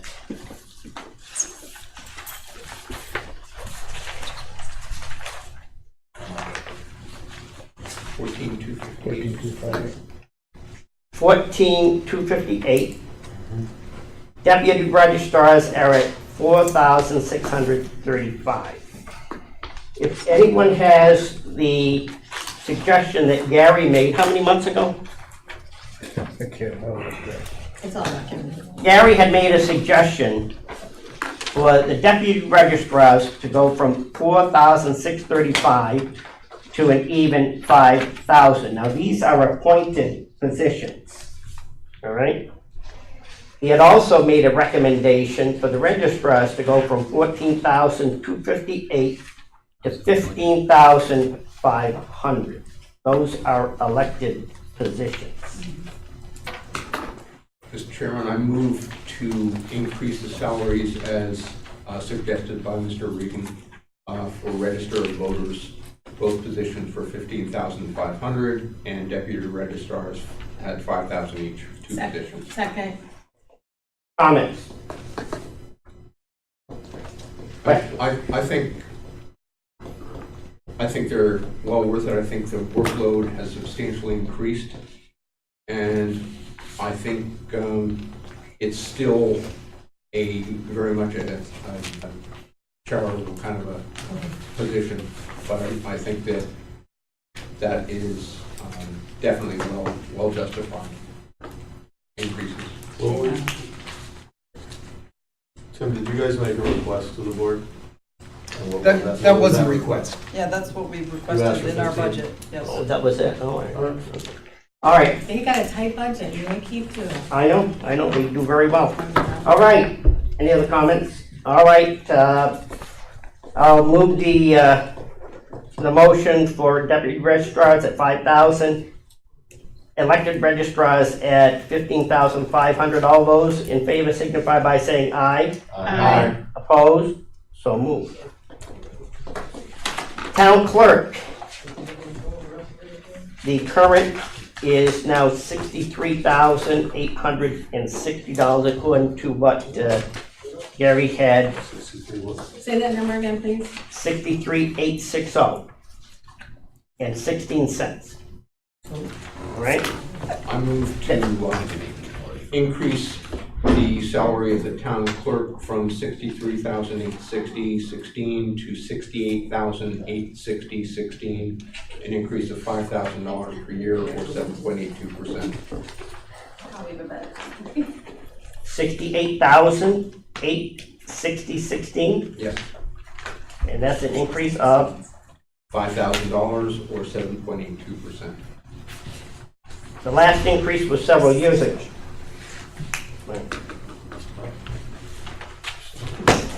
Do I have a second on? Go ahead, Bill. Wait, we're talking, right? Yeah, do you have an extra, do you have a copy of that handout you gave? The handout, I do. I didn't make extra. No, we need we need to Right get a here, second. I have it right here. You have it right here. Second for discussion. I will second it. Thank you. You have an extra one? Yeah, I've got it. Yeah, I have one now too, I didn't have to before. As you can see the comparisons, I had New Fairfield at $67,349. Is that what's on there, Brian? Yes, Okay. Reading was 66, but then the rest of them were. Right. Can I just say one thing, or no? Okay. Are we discussing? Yes, we're discussing. My reasoning is that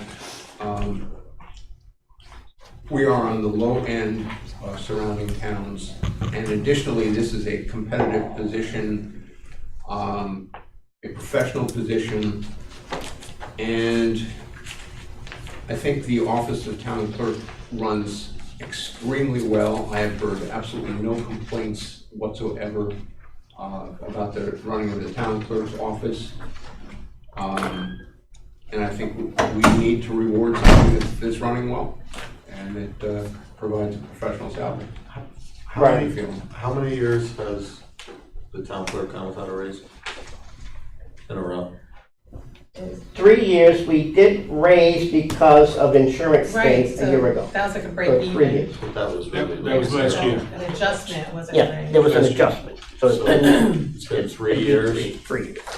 And this is for a 2-year term. Correct, right. So 4 we years. don't have to necessarily revisit this next year. No. All right, I have a question, and I will ask Lisa, how much has the town grown in population since you started this job? I started in 2002. I was elected in 2005. I don't have that total number, but I can tell you within the last year or two, we've increased over 1,100, 1,200 people. My main argument for, and I appreciate everything that you guys are considering, is that the assistant assessor makes more than I do, and every scheduled raise for her brings her over than, and I'm the lowest paid department head in the building with a staff. And I am 2 points away from getting further certification, where I go from a Connecticut certified town clerk to a Connecticut certified municipal clerk. Anyone that knows me knows I'm dedicated. I don't take the time that I would normally take for vacations, et cetera, et cetera. So I appreciate even the consideration. And yes, the town has grown substantially, and the workload has, and the 2 lower paid town clerks on this list were new town clerks. Okay. So I'm gonna, can I just? Yes. I'll step out of my role as the villain for a while. I mean, personally, I would feel more comfortable with Breeze over the past 3 years, which would bring it to 69,607.40. I think that she's gone without a raise for 3 years. We made an adjustment which basically kept her salary flat. Would you repeat that number, please? 69,607.40. It would equate to basically 9%, which would make up for the 3 years of being flat and to keep it in line. She's still well behind 75% of the towns. All right. So, that's just my, for the amount of schooling, she deserves a professional salary, and I think that that's very well deserved. All right. I will amend my motion to a new figure of 69,607.40, was it? 69,607 40 cents. All right, I'll second that. okay. Any other further discussion?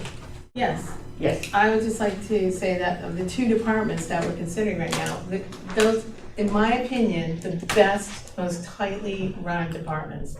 You mean registrars And and, the town clerk, absolutely, excellent, excellent. absolutely. Gary, There's every comment? penny. I've been in a few town clerk's offices and city hall offices, Fairfield County, unfortunately, last 30-some years. And this is one of the few offices that I've seen, when you walk in there, the personalities are beautiful. Thank you. There are a lot of offices you walk into, city halls and stuff, and Oh my God. I want to walk right back out. I am. stone-faced people, they don't want to be there, they don't want to do anything you want to do. And Lisa's office is one of the tops. Thank you very much. You're right. You're gonna make me cry. Well, no. All right, let I want to thank the Academy. we do appreciate Larry, we're coming to you, bud. all of you. All What is for good cause? right, let us move the question. Take all of my pay. Bill's amendment was, Bill's motion was amended by Brian. We're voting on 69,000. No, Brian's motion was amended by. Bill amended his own motion. Okay. Done. $69,607.40. All those in favor signify by saying aye. Aye. Opposed? Sorry, it was 69,607.40. Correct. Thank you very much. Well, thank you. Thank you. But I mean, All right. We're gonna go on to the selection salaries. oh, goodbye. Okay, thank you. Current salary,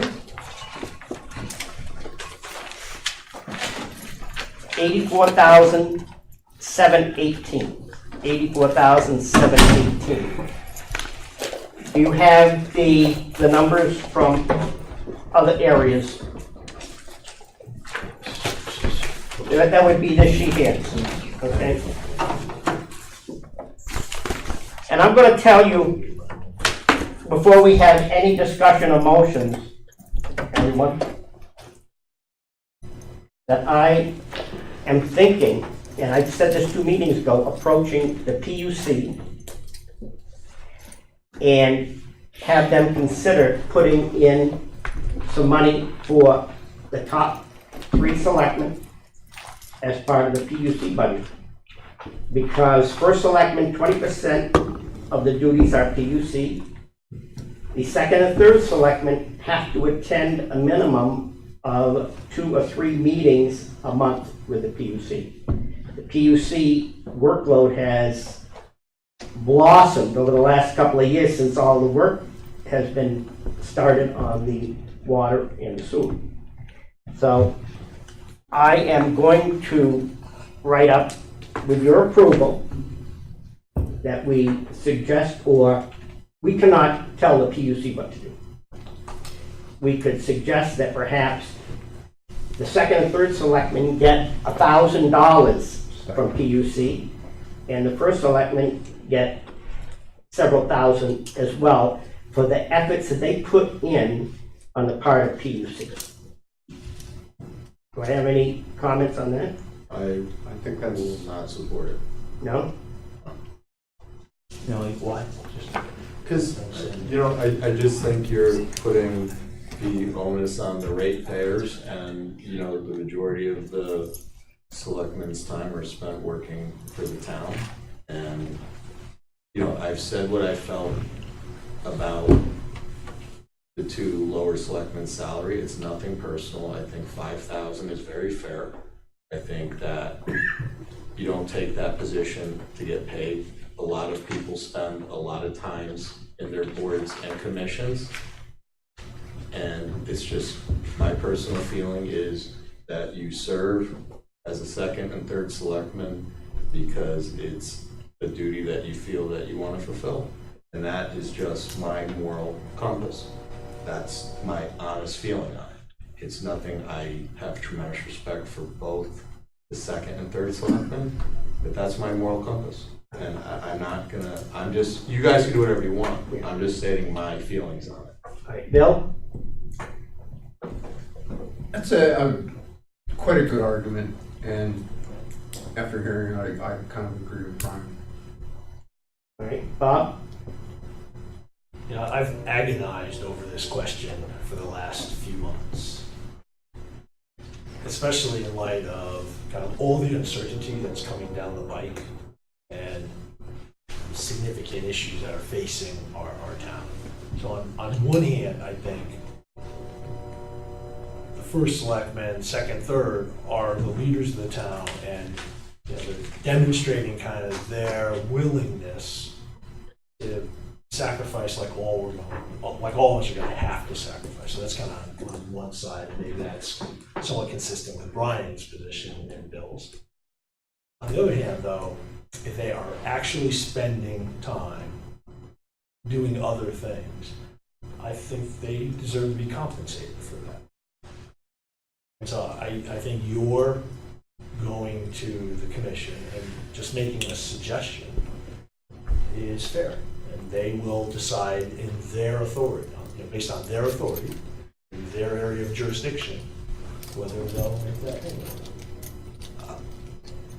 I personally think it's inappropriate for the Board of Finance to approach the Public Utilities Commission and request a raise for something that only affects 3 people. not only 3 people, but a certain percentage of the town. Correct. Not every person on this board is a ratepayer. We were not elected to represent or appointed to represent the Public Utilities Commission. And to me, it's not appropriate for us to ask them to give someone a raise for something we have no purview over. It would be like us saying that we want you to raise the water rate to help offset our, budget. It's not, I am vehemently opposed. If you guys want to vote on giving a raise to the 3 selectmen, then do it here, okay? And I'll still state my opinion on the bottom 2 and say, hey, I think 5,000. Well, we've already settled the bottom 2. Okay, all I'm saying is I just am vehemently opposed to going to the Public Utility Commission. It's setting a dangerous precedent. We have no jurisdiction over that commission. We were elected to do the job that we're here. If the Public Utility Commission decides they want to create a position and pay people, that's their business. And as a ratepayer, I'll have a say in it, and I'll attend the meeting and speak my mind. That's why I brought it up, because I don't want to go outside of our authority at all. Well, I think about it along the lines of what Brian is thinking about. But I come to a different conclusion. The first selectman, these salaries that we pay, they are resources of the town. It would be like us renting or giving somebody the use of a car that we have to pay for. Their use depreciates that car. It takes value away from that car. And we are not being compensated for that. I think that to some degree we're derelict to the residents of Bethel by not trying to get some compensation for our quote unquote our assets. Right? Human resources, #1 asset of our town. These people are our assets. And I think we're, in a way, almost being derelict in not asking for some reimbursement for the quote-unquote depreciation of the use of our assets. But and again, I can speak as a Board of Finance member, but I could also speak as a ratepayer who pays on more than one property in the town of Bethel for water. That, I don't think it's your purview to impose something that's going to cost money to a select group when we are basically funding ourselves at this point, and our rates are set based on whatever. And I was one of the people who voted to keep the water right, and I was totally in favor of keeping the water, and I'm fine with where my bill's gone as a result of keeping the water. And I understand we have to do the improvements, and I'm going to keep saying let's do the improvements. But for an outside board coming to my group and say, hey, now we want compensation because we want to increase people's salaries because of something that has always been part of their responsibilities. And until we said, you know what, now's not a good time to raise those salaries, now, let's just make them pay it. It kind of defeats the purpose of what we did in the meeting where we said, let's hold the salaries where they are just for those two positions. And again, this is not an attack on either selectman. I like them both greatly and have tremendous respect for them. It's just my personal opinion. All right. Gary? Do we know if there's any stipulation in our charter that basically states that the Public Utilities Commission or any commission in this town cannot pay a stipend to any staff position in town, such as the first selectman? Oh, you're talking about the selectmen? Yeah. There's other town boards that do receive a small stipend. Okay. Like $150 or $250. Does it stipulate that? No, it's just in the budget. It's just in the budget. If you look at the town budget, it's there, town boards and commissions. But those are on the town side. Right. I think you could probably make a recommendation if you wanted to. Whether or not they acted on it is another story. Right. But you could recommend their salaries be increased and then part of it being allocated over to sewer and water. Because you gotta remember, Bethel's one of the few towns that have a large sewer and water utilities. Some of the other towns, when you're doing a benchmarking here, the comparison of the salaries, you're looking at salaries of a first selectman that doesn't even have the responsibility of a utility. Mm-hmm. And that utility becomes a personal liability to him. If something's wrong with that water, I mean, he is personally liable for it. Right. Well, to Brian's point, shouldn't the Public Utilities Commission realize that and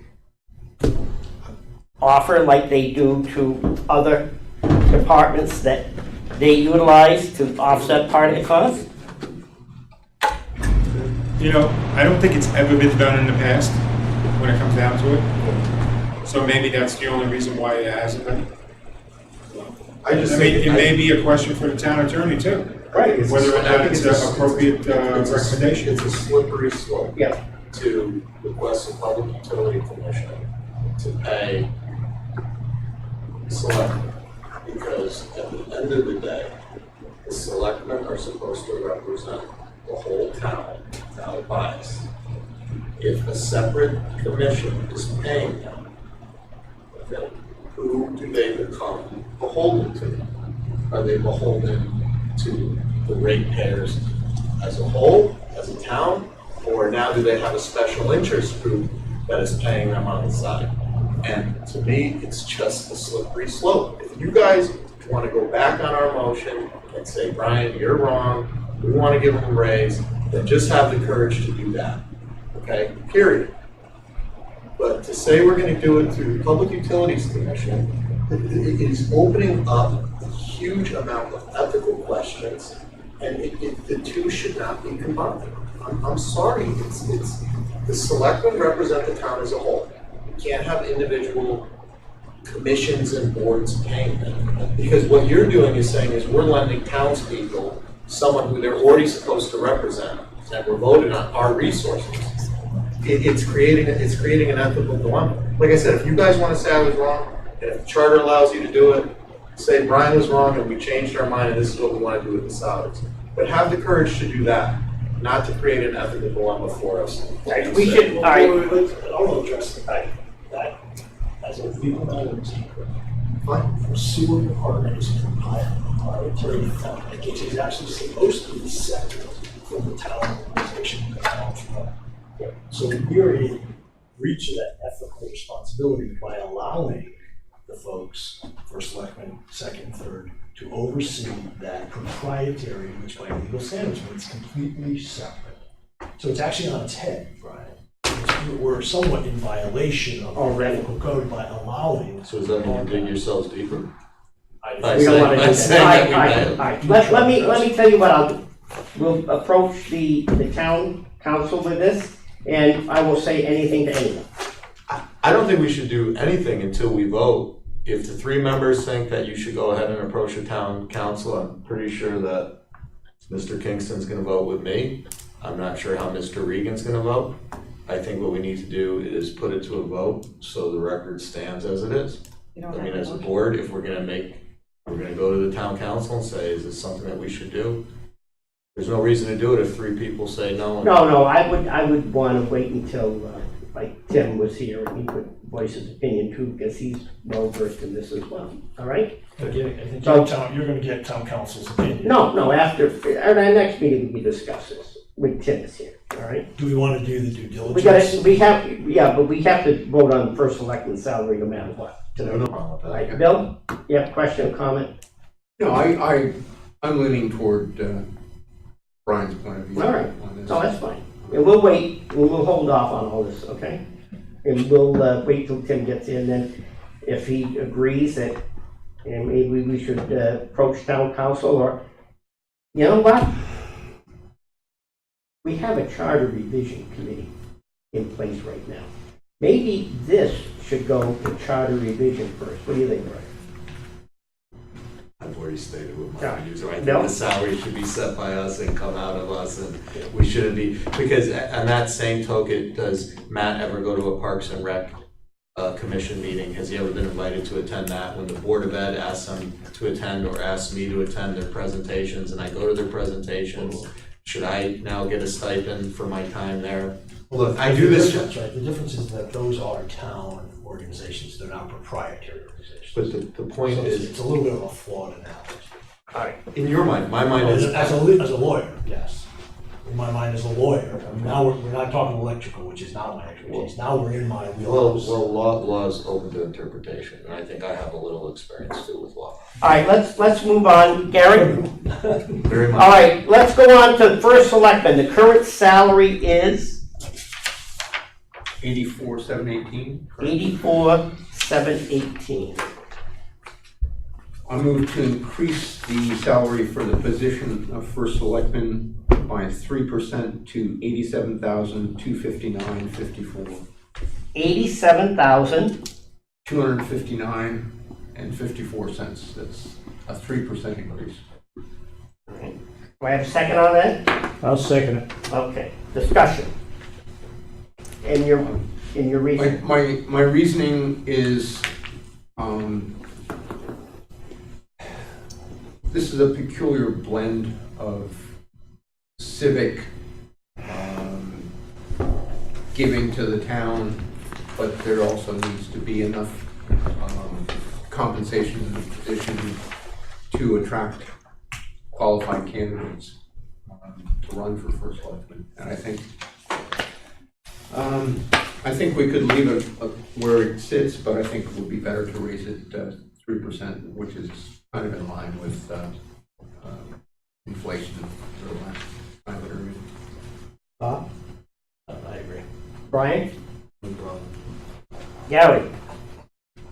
And the only thing I'm going to say, I'm just going to repeat what I said, I think at the last meeting, is that this responsibility, the first selectman's responsibility, yes, I know he or she is elected in the town, it's an elected position, but what comes with it is a lot of unforeseen surprises, a lot of things that you cannot anticipate, and with all the mandates that the state is putting on municipalities in the state today and for the last 8-10 years.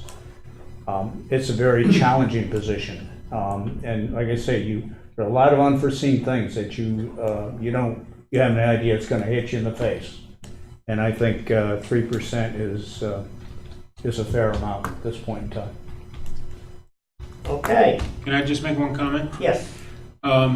3%, if you look at the benchmarking for the last year, is probably in line for a particular year. But you got to remember, this is a salary for 2 years. But we can adjust the salary every year, can we not? We can go back next budget year. Right. And raise it Can we not? if we see fit. I'm not 100% certain on that. I think the state statute says you yeah, run with this salary, and For that's the it elected for term, period which of is 2 time. years? Yes. But the charter says differently. Yeah, I've got the charter here if you want me to read it. I have it. Oh, go ahead. So, I mean, you would be the expert. Take So, me, tell us. take me a second. We only have one problem with the charter, and the section uses a word that doesn't exist. But we'll kind of get through it. It says, following the adoption of said charter revision effectuating the same, the Board of Finance shall set the annual salaries of municipal officials, including registrar of voters, town treasurer, town clerk, selectmen, and first selectman during the budgetary process preceding the next election for said respective offices, and annually thereafter during the terms. So the charter directs you to do it every year. Okay. Okay. That answers that. And so the problem with the word is proceeding. There's a word preceding and there's a word proceeding, but not proceeding. Hold on, Tim, does this mean you're hitting us up next year for a raise? You had that ready. He had that ready. Our piece to you said, this is a catch-up and we can't do it all in 1 year. So yeah, we will be back. You've read Sons of, I'm very. All right, so we have a motion on the floor. Would you repeat the exact amount, please? $87,259.54, representing a 3% increase from the current salary. That amount has been made a motion and seconded. So we'll move to question. All those in favor, $87,259.54, please signify by saying aye. Aye. Opposed? So moved. That completes our agenda for tonight. I'm going to ask Dion, we have another Board of Education presentation when? I think, if I'm correct, it's 22nd. 2 weeks from August tonight. 22nd. That'd be 2 weeks from tonight? No, that's the 21st. Oh, it's the 21st. Yeah, it'll be over. The sun will be out Not again. missing. All right, so we'll be back here, and hopefully, we're gonna promote this so that we can have, come on in, come on in. No, we're just going to go over, the next meeting is the 22nd, and we're gonna go over the Board of Education. All right, and we're gonna try and get a full forum that night with everyone here, all right? Can I have a motion to adjourn? I'll make the motion. Second. All those in favor? Aye. Opposed?